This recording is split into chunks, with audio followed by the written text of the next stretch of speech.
మిథున రాశి. ఈ మిథున రాశి అంటే మృగశిర 3-4 పాదాలు, ఆరుద్ర 4 పాదాలు, అలాగే పునర్వసు 1-2-3 పాదాలు కలిపితే మిథున రాశి.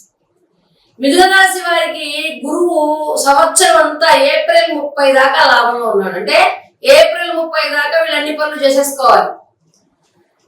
లోహమూర్తిగా ఉన్నాడు కాబట్టి పెద్దగా పనులు అవ్వవు.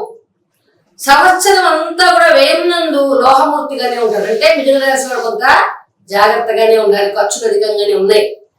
శని మాత్రం భాగ్యంలో ఉండి సువర్ణమూర్తిగా ఉన్నాడు. అంటే మీరు టాప్ గేర్ లోకి వెళ్ళిపోయినట్టే. మీకు అన్ని శని బాగున్నాడంటే అన్ని పనులు అయిపోతాయి, ఏమీ ఆగు. అందుకే మీకు ఆదాయ వ్యయాలు కూడా బ్రహ్మాండంగా ఇచ్చాడు. రాహుకేతులు సంవత్సరం అంతా లోహమూర్తులుగా ఉంటారు. అంటే రాహుకేతులు అంత తక్కువగా ఉంది కాబట్టి మిథున రాశి వాళ్ళు ఎక్కువగా 4-10 రాహుకేతువులు కాబట్టి కొంచెం రాహుకేతు పూజ అంటే గణపతి దుర్గాదేవి పూజ చేసుకోవాలి. వినాయకుడికి చెరుకు రసంతో అభిషేకం చేయించాలి.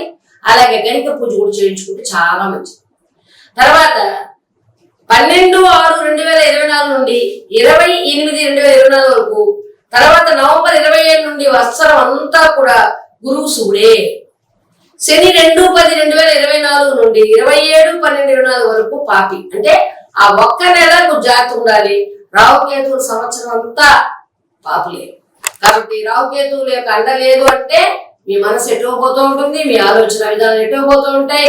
ఒక ఆలోచన మీద మనసు ఆగదు, ఏదో చెయ్యాలన్న తపన, చేయలేకపోతున్నాం అనే బాధ, ఇవన్నీ కూడా మిథున రాశి వారికి కనబడుతుంది. కాబట్టి ఈ యొక్క జూలై 12 నుంచి కుజ సంచారం ప్రతికూలంగా ఉంది కాబట్టి తలపెట్టిన పట్టుదలలు గట్టిగా చూపించి సాధించగలుగుతారు. ఆర్థిక వస్తు నష్టాలు ఎక్కువగా జరుగుతున్నాయి కాబట్టి శనిచే ఏ కార్యక్రమాలైనా కూడా మీరు అధిగమించిన కుటుంబంలో చికాకులు తప్పు.